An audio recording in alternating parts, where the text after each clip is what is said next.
Bien-aimés frères et sœurs, vous connaîtrez la vérité et la vérité vous affranchira. Ça, c'est pas moi qui le dis, c'est la Bible qui le dit.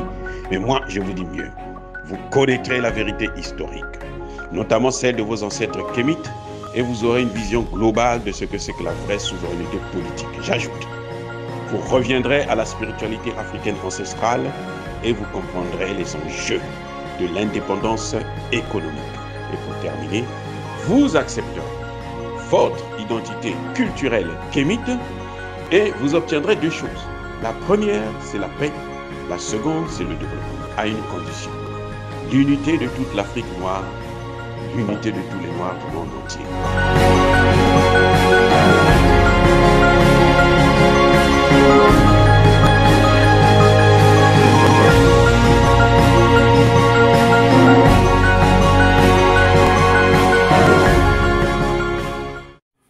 Okep à tous, bienvenue sur la chaîne des panafricanistes, par essence, par conviction, par excellence. Celle des citoyens kémites par nécessité et obligation de combat. Nous sommes une chaîne qui n'est guidée que par nos ancêtres et rien que par les ancêtres qui appartiennent à l'égrégore du monde noir. Par conséquent, nous ne croyons en aucun Dieu venu de l'étranger.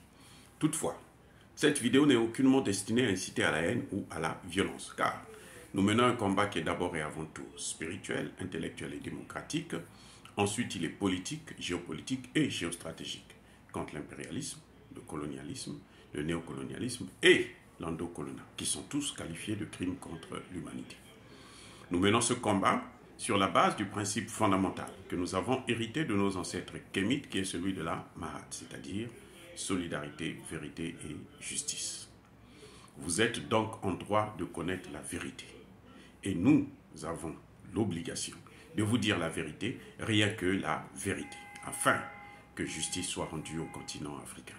Et ça, c'est notre modeste contribution dans cette noble lutte en faveur de la souveraineté, la dignité, la solidarité et l'unité africaine. Ça, c'est ce que nous appelons le panafricanisme. Bien-aimés frères et sœurs, le capitaine Traoré a tendance de basculer du côté de l'Occident. Le capitaine Traoré semble être aussi incapable de prendre de bonnes décisions, de suivre la voie qui a été tracée par le peuple, comme l'a fait son prédécesseur Damiba. Pourquoi je dis ça? Pourquoi je me méfie? Pourquoi je m'inquiète, en quelque sorte? Eh bien, c'est parce que monsieur a rencontré le représentant, la représentante des États-Unis au Burkina Faso. Et vous savez ce qu'il a dit à la dame? Monsieur lui dit que le Burkina Faso ne fera jamais venir Wagner dans ce pays. Que lui, il ne va jamais faire venir Wagner dans ce pays. Nous savons tous, quand les Occidentaux parlent de Wagner, en fait, ils ne parlent pas d'une société privée, ils parlent de la Russie. Ils ne veulent pas voir la présence de la Russie autour d'eux. Pour eux, l'Afrique leur appartient et ils doivent s'en accaparer. Et c'est ce qu'ils sont en train de faire. C'est pour ça que vous voyez les États-Unis placer des bases militaires. En quoi la crise au Sahel, le terrorisme dans le Sahel, peut être une menace pour les États-Unis, pour la France, pour l'Europe? En quoi? Dites-moi, en quoi? C'est pas possible. On n'est pas... C'est-à-dire que le terrorisme qu'il y a là-bas, là, ça ne menace pas les Européens. Ça ne menace pas les Américains. En rien du tout, je vous garantis. Il n'y a rien qui peut faire à ce qu'eux, ils puissent s'inquiéter que le terrorisme se développe dans nos pays. Je ne veux pas aller plus loin pour dire que ce sont eux qui ont amené le terrorisme là. Ce sont eux qui contrôlent le terrorisme, ce sont eux qui maîtrisent ce terrorisme-là pour nous déstabiliser. C'est ce qu'on appelle le chaos maîtrisé. Donc, vous voyez, lorsque le capitaine prend de telles dispositions, ça n'a aucun sens. Je dis bien aucun sens. Quand vous écoutez son premier ministre, c'est même pas la peine, lui il plane. Il vient d'arriver, mais il plane. Son gouvernement, il a pris au moins 6 ministres de Damiba. 6. Au Burkina Faso, là, on a cherché des gens qui peuvent gouverner, qui peuvent rentrer dans ce gouvernement-là. On n'en a pas trouvé. Il a pris 6 ministres. de Damiba. Mais pourquoi avoir enlevé Damiba? C'était seulement pour prendre sa place? Eh bien, il fallait qu'il enlève Damiba et qu'il reconduise le même gouvernement. C'est tout. Il a pris un Premier ministre qui vient, qui vous parle des objectifs tracés par le président et ne vous parle pas de la sécurité. Il veut parler de l'économie, il veut parler du social. Écoutez, il n'y aura pas de règlement des problèmes économiques ou sociaux s'il n'y a pas la sécurité. C'est un leurre. Ceux qui vous disent ça, même si ce sont, je ne sais pas quel économiste, c'est faux. Je dis c'est faux et archi faux. Vous allez faire quelle économie, quel business, quel commerce à Djibo qui est occupé? Vous allez faire quel commerce sur un territoire occupé? Vous allez faire quel commerce? Quelle économie vous allez développer? Quels services sociaux vous allez développer?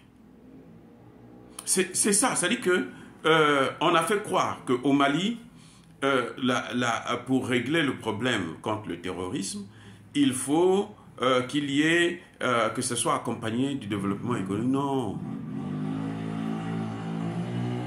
Aucun investisseur sérieux ne va venir, sauf les Occidentaux, puisqu'ils savent qu'eux, ils maîtrisent les djihadistes. Ce sont eux qui les ont amenés là.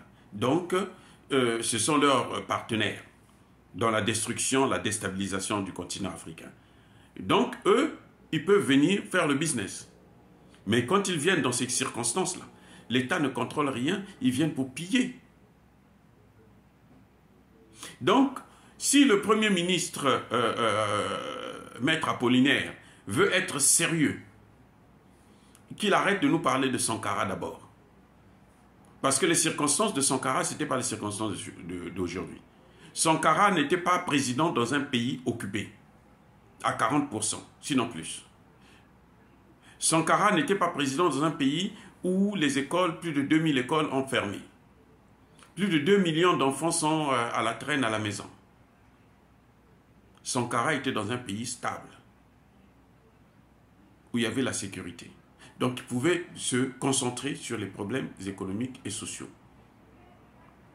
Donc M. Apollinaire ne doit pas venir nous faire croire que non, nous on aime Sankara. Et il pense que parce qu'on aime Sankara, donc quand il va se prononcer un sankariste plutôt, alors on va oublier la sécurité, on va continuer à danser, voir le... je ne sais pas comment on appelle ça là, le chapalo. Non, soyons sérieux, soyons sérieux. Le problème du Burkina Faso, c'est exactement le même problème qu'il y a au Mali. Nous avons des hommes, c'est pas parce que, voilà, ils recrutent 50 000 jeunes. Très bien.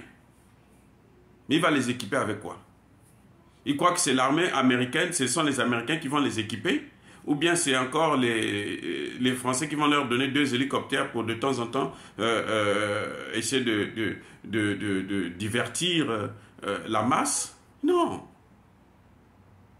Aujourd'hui, ce qu'il y a à faire, c'est mettre le paquet dans l'achat d'armes.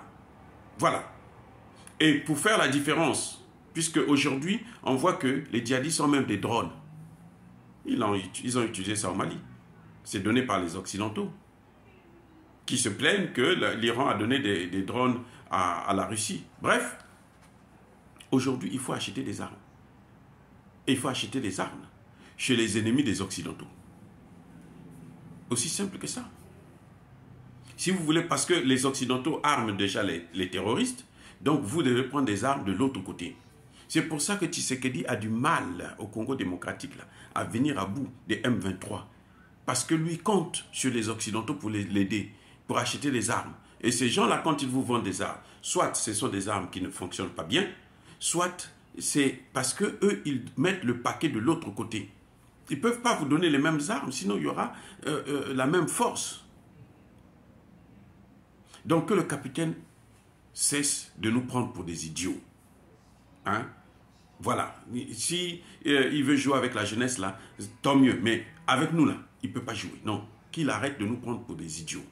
Nous, on veut qu'il aille voir la Russie pour qu'il achète des armes sophistiquées, dernier cri, pour mener la guerre aux terroristes. C'est tout. Au lieu de nous faire des petits discours, sourire avec les Occidentaux et autres, non. Ça veut dire quoi?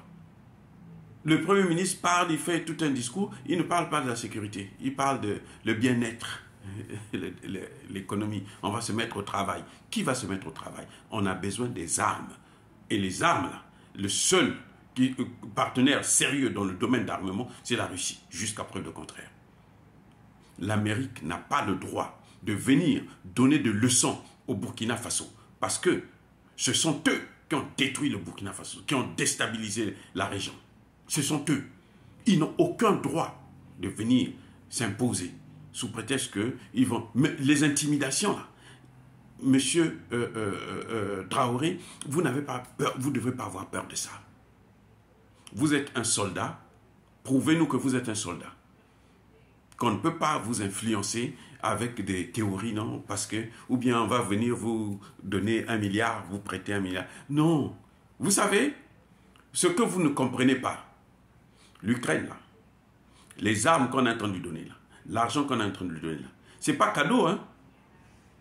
Parce que nous, ici, nous travaillons, et c'est notre argent qu'on prend pour l'envoyer là-bas. Ce n'est pas cadeau. C'est une dette qu'il va rembourser avec des intérêts. Je répète, parce que vous n'avez pas encore bien compris. L'argent qu'on est en train de donner, actuellement, il a plus de 60 milliards de dollars. Ce qu'on est en train de lui donner, là, c'est une dette. Les armes qu'on est en train d'envoyer, là, c'est une dette. Ah oui, c'est clair. Donc, le Burkina Faso ne devrait plus se contenter encore de ces théories. On en a assez parlé. On en a assez parlé. Le Burkina Faso a fui, il n'a pas voté, ni pour ni contre. Il a fui carrément, il ne s'est pas présenté au vote. Très bien. On comprend, on peut comprendre ça.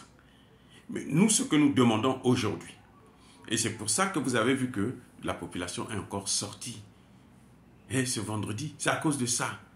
C'est à cause de ces hésitations-là.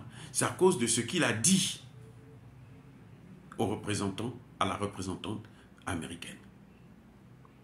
C'est pour ça que les gens ont sorti encore le drapeau russe pour rappeler à Traoré et à son gouvernement apollinaire que nous, ce que nous voulons, c'est la présence des Russes. Qu'on les appelle Wagner ou pas, mais nous voulons la présence des Russes. Nous voulons que vous achetiez des armes chez les Russes. L'Afrique n'appartient pas aux Occidentaux. Les Occidentaux ont eu 60 ans pour ne prendre que depuis la date des indépendances. 62 ans maintenant. Donc, pendant près de 60 ans là, ils n'ont fait que martyriser le pays. Et qui ne se leurrent pas, hein. Ils ne sont pas là-bas pour venir blaguer. Regardez ce qu'ils sont en train de faire en Haïti. Maintenant, ils veulent mettre en place une autre mission pour carrément coloniser le pays. Il y a des gens qui disent qu'ils vont même rattacher Haïti à la République dominicaine. On va donner ça aux Hispaniques. Ça va être une province, la République dominicaine. Vous vous rendez compte à quel point ce sont les Américains, les Canadiens et les Français. Donc, Traoré, qu'il ne joue pas, arrêtez de jouer. Arrêtez de jouer avec l'Afrique. Arrêtez de jouer avec ce continent. Vous portez l'arme, vous êtes président, vous avez le pouvoir, mais vous n'êtes rien devant le grand Dieu qui a créé cette Afrique, ce continent-là. Et nous sommes à une nouvelle ère. L'ère du Verseau. Ce n'est plus l'ère du Poisson. Où c'était la force qui devrait primer. Nous sommes à une nouvelle ère. Et que ce soit les complices des Occidentaux, que ce soit les Occidentaux eux-mêmes, s'ils continuent à vouloir détruire l'Afrique, ils payeront ça cher. Dire cela, c'est inciter à la haine ou à la violence, non.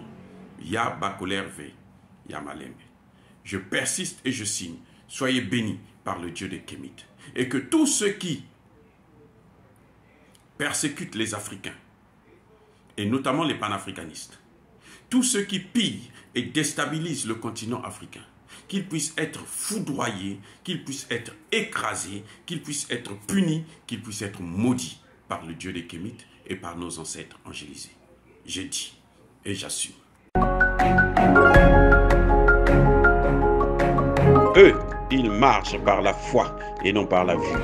Mais moi, je vous conseille vivement de marcher par la connaissance scientifique et historique, notamment celle de nos ancêtres kémites, par les 5 sens et par l'intelligence. À vous, Apia.